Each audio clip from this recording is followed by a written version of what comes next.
Hey guys, welcome back. Another episode of Callan Time, and I just wanted to give you guys an update. I know it's been a little bit since I did a video, had some things coming in and going out.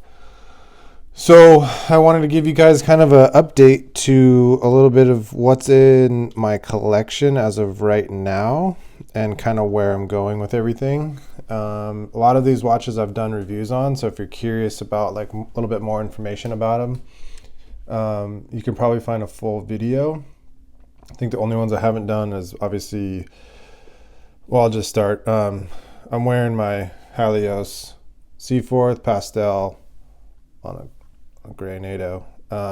Pretty killer watch. You know, it's springtime right now, so kind of feeling the lighter palette. It's a fun watch. It's definitely staying in the collection. I got this watch when my daughter was born, so kind of a fun watch for me. So I guess we'll kind of start on the top left here.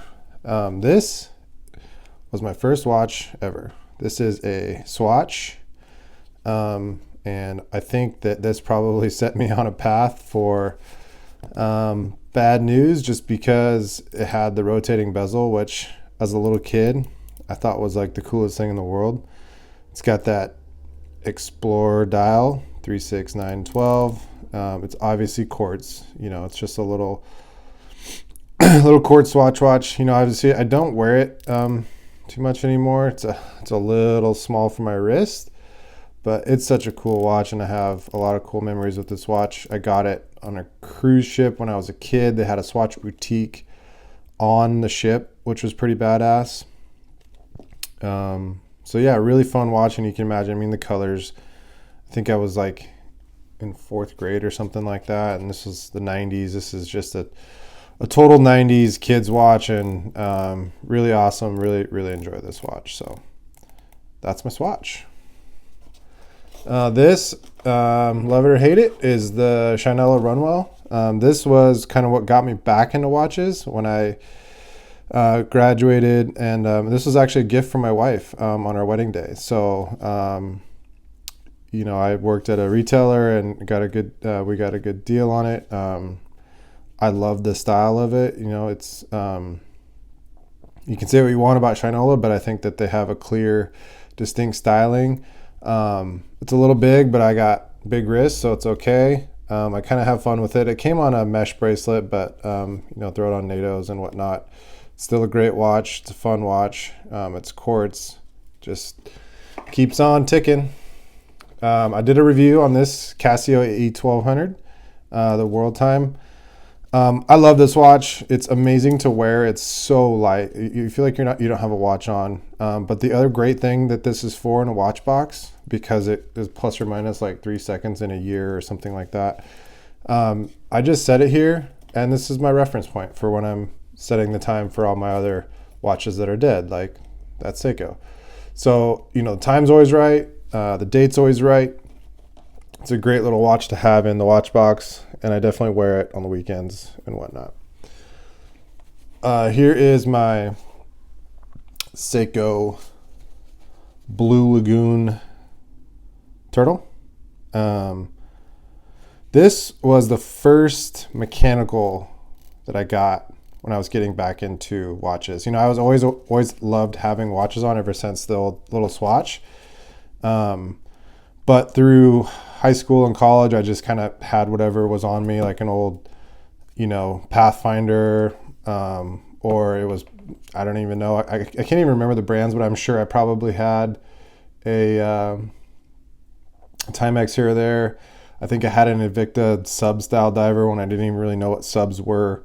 I just, you know, saw it at the mall, liked it, and I wore it forever. It was actually an automatic, because I remember the rotor on the back. I had a see-through case back, really cool. Long story short, those watches all got beat up and tossed. And then when I was starting to kind of get back into watches and understand what they were, this was the first mechanical that I got back into. So I got this, I think, when it first came out, and that must have been like 16 or something, 17, somewhere around there. The colors I absolutely love. It's got the yellow hand, second hand, which is great. You know, the rotating bezel is always fun as when you're getting back into dive watches. It kind of set my love back for dive watches, you know, reminiscing back to that Swatch. The color palette on this with the teal and the blue, I mean, how can you not like it?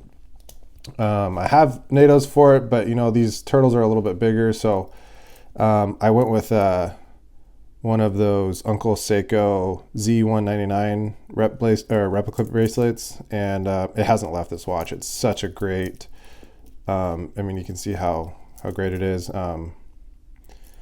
So this kind of stays in this situation. I love it. It's a perfect watch. And anytime I'm doing, you know, whether I'm going to the lake or whatever, and I just want a watch that I can wear, still look good, but not worry about getting wet and whatnot. I mean, this is the guy. This thing will do it all. It looks great. You can see I've got some scratches right at the top, and you know, this is was a bulk heavy day everyday wear when I first got it. You know, now that I've gotten a couple more watches, it's not an everyday piece, but it's definitely takes the bulk of the wear. So this is a keeper for me for sure. Love the watch. Yeah, who doesn't love a turtle? One of my more recent ones, again, did a video on this. This is the Autodromo Group B on the integrated bracelet night stage dial that was limited and now sold out. What a fantastic watch. I absolutely am still in love with this thing. I don't know if I'll get rid of it. It just looks too good. It's too unique. It's too 90s. I love everything about it, or even 80s, I guess, because of the Group B, but the colors remind me of kind of the early 90s, I guess late 80s vibe. Integrated bracelet's fun. You know, if you only saw my one video, I had a little issue with the clasp. Autodromo, Bradley took care of that, sent me a new clasp. It was just a bad clasp. Everything's good to go. Love this watch. Yeah, if you haven't seen him before, check him out. Check out my other video. Really cool watch. So this is definitely a keeper for me. As we're going here, I'll go this way. Here is my Timex Marlin automatic. This is like my only quote unquote dress watch. I'm not a big dress watch guy, but I kind of wanted something to wear.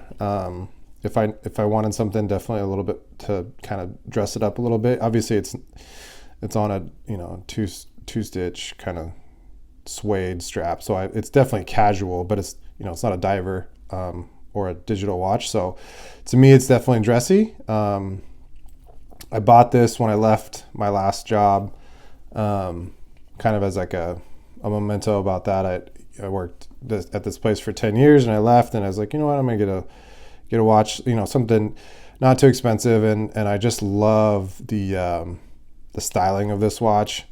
I loved the first one that they did. But the dial was amazing, but at 34, I think it was, or 36, just too small for me. So, you know, when they came out with this one, it was a no-brainer. It was a little bit more simple in that it doesn't have the numerical numerals on the dial, just kind of sticks everywhere, but it's so clean. I put it on, this is a RUE kind of handmade strap. I love it. It stays on this strap. The strap it comes with isn't bad, but this is it's just a winner. It's a great watch, and definitely something that I enjoy and kind of stands out for my collection. If you obviously you can see the sport watch theme, so love it. Timex Marlin automatic. This guy, everyone knows what these are. I haven't done a review on it. I don't know if I will. I love this watch. It is a Rolex Submariner 16800 is the reference. So this is a birth year watch for me, 1986.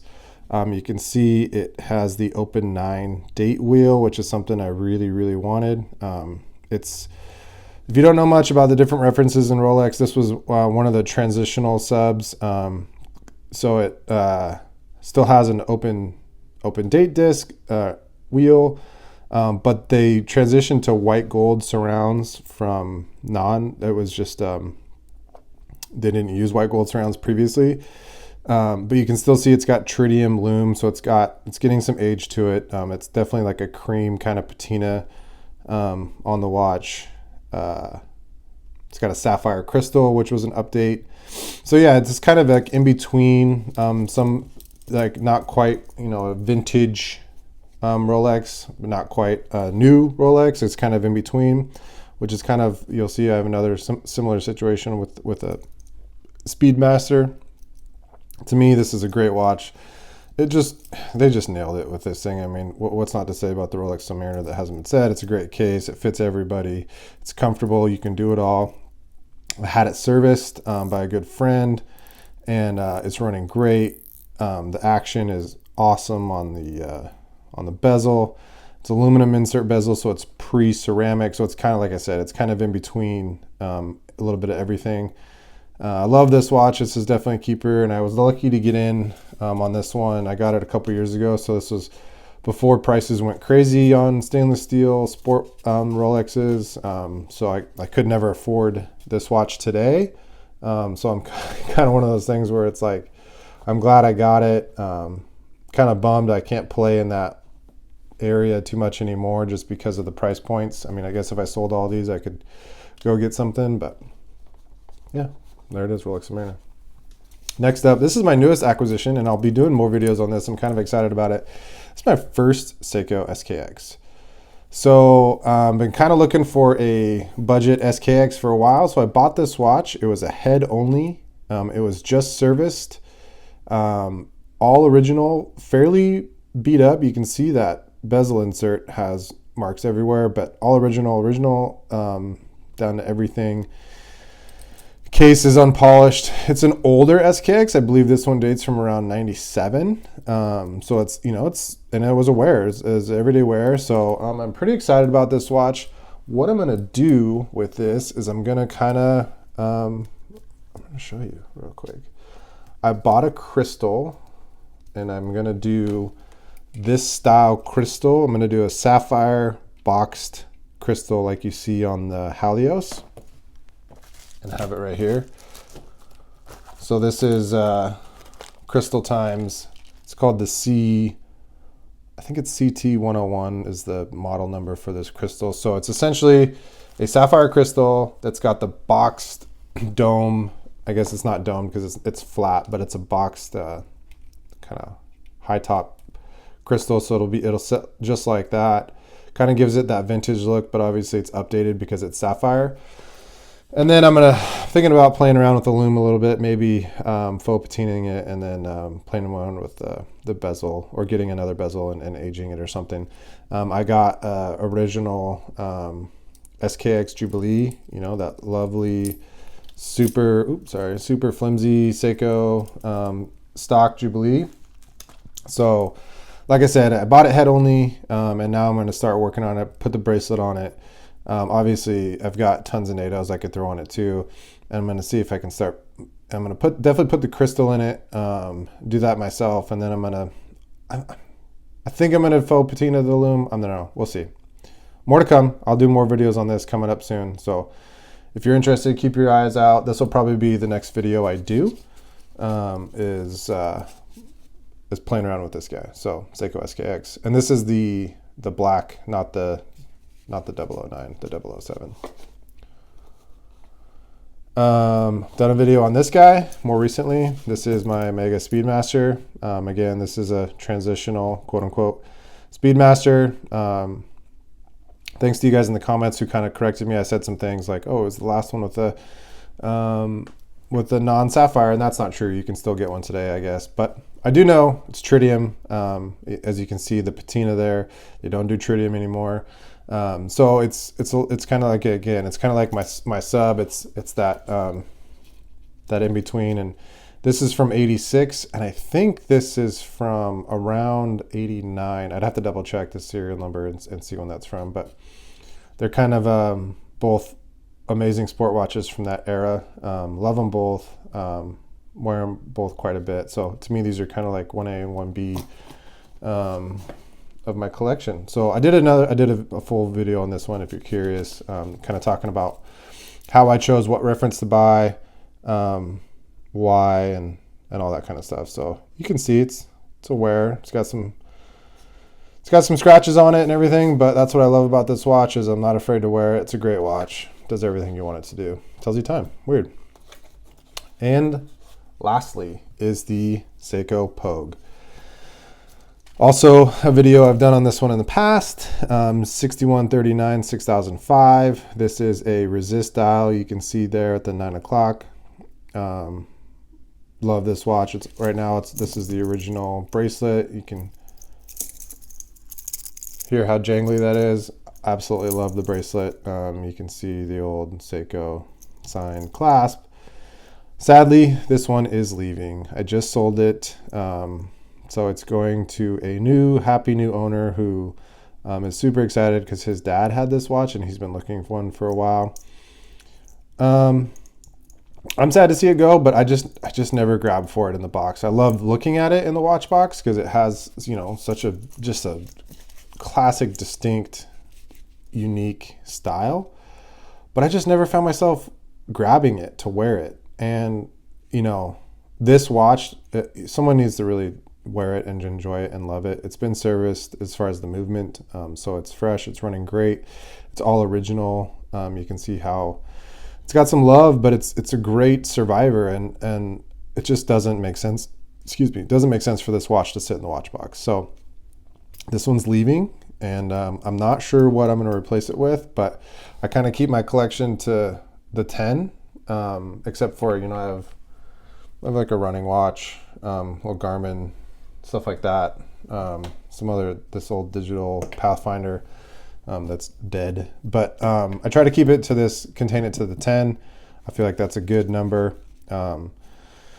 Since this is going, I'll have that open slot right there. So I don't know. I've been looking to see what I want. I don't have any Tudors. I'd love to try out a Tudor. So maybe I'll look at something in the Tudor family.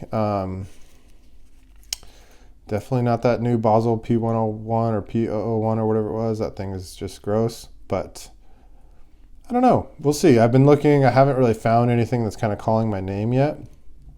But you guys I'll be sure to let you guys know, and you'll see what comes in next. But so expect something coming in soon.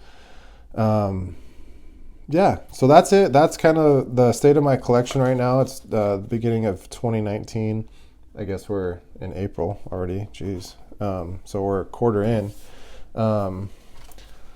That's what we're looking at. Oh, I guess I do have 11. I don't, you know, this one I don't really count just because I don't wear it, but I'm never going to get rid of it. So one of them's always on my wrist. Let me know if you have any thoughts on something I should try. A watch that you guys enjoy. Probably under the $2,000 mark. So keep that in mind. You know, I probably don't need another diver, but I love them. So if you have a great diver recommendation, I'm open. I've kind of been looking at maybe a Hamilton Intramatic chrono, one of the new reissues. Maybe trying to find a tag or a Hoyer Octavia, I guess. One of the new reissues. Those are a little bit over. Those are closer to $3,000. Let me know your thoughts. I'm open. I guess I haven't found the one yet to replace it, but it's coming. So keep me posted. I hope you guys like that. That's all I got for you. More to come. Like I said, the SKX stuff is coming. I've got the crystal. Gonna replace that. Maybe do some faux patina and stuff, and kind of play around with it. It's a cheap watch. It's fun. It's a Seiko SKX. I mean, what else is there to say about it? So that's all I got, guys. Appreciate your time. Hope you enjoyed the video. Later.